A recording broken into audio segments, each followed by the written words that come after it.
টাঙ্গাইলের কালিহাতীতে অবৈধভাবে রাস্তা দখলের প্রতিবাদে এলাকাবাসীর বিক্ষোভ।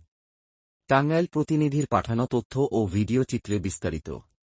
টাঙ্গাইলের কালিহাতী উপজেলার বল্লা এলাকার সিংগাইর মনসুর আহমেদের বাড়ি থেকে আব্দুস সামাদ মাস্টারের পুকুর পাড় পর্যন্ত সংযোগ সড়কটি অবৈধ দখলের কারণে ৬-৭টি গ্রামের মানুষের যাতায়াতে চরম ভোগান্তি সৃষ্টি হয়েছে। স্থানীয়দের অভিযোগ, মৃত নৌশের আলীর ছেলে জামাল ওই সড়কটি দখল করে রেখেছেন এবং এটিকে নিজের সম্পত্তি দাবি করছেন।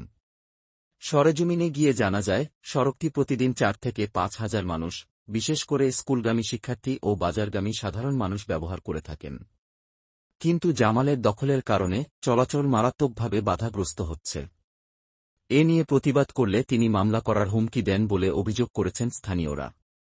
গ্রামবাসীরা জানান, সড়কটি দখলমুক্ত করতে প্রশাসনের কাছে একাধিকবার অভিযোগ দেওয়া হলেও কোনো কার্যকর পদক্ষেপ নেওয়া হয়নি।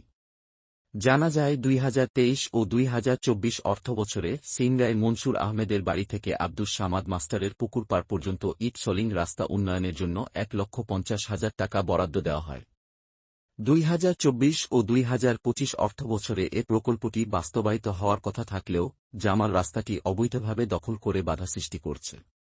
দীর্ঘদিন এলাকাবাসীর প্রতিবাদে প্রশাসনের কোনো প্রতিকার না পেয়ে ২৩ নভেম্বর দুপুরে এলাকাবাসী একত্রিত হয়ে বিক্ষোভ করেন ও অবিলম্বে রাস্তা দখলমুক্ত করার দাবি জানান।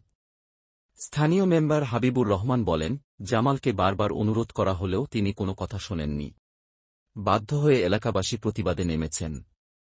আশা করি প্রশাসন দ্রুত ব্যবস্থা নেবে। এলাকাবাসীর পক্ষ থেকে সহকারী কমিশনার, ভূমি বরাবর একটি লিখিত অভিযোগ দেওয়া হয়েছে। তবে অভিযুক্ত জামালের বক্তব্য নেওয়ার চেষ্টা করা হলেও তাকে বাড়িতে পাওয়া যায়নি। এলাকাবাসী জানিয়েছেন, এই সড়কটি শুধু একটি রাস্তা নয়, বরং ৬-৭টি গ্রামের মানুষের যাতায়াতের গুরুত্বপূর্ণ মাধ্যম। তারা চান দ্রুত প্রশাসনের কার্যকর পদক্ষেপের মাধ্যমে সড়কটি দখলমুক্ত করে তাদের দুর্ভোগের অবসান ঘটানো হোক। আবরার হোসাইন, তেপান্তরের খবর ডেস্ক।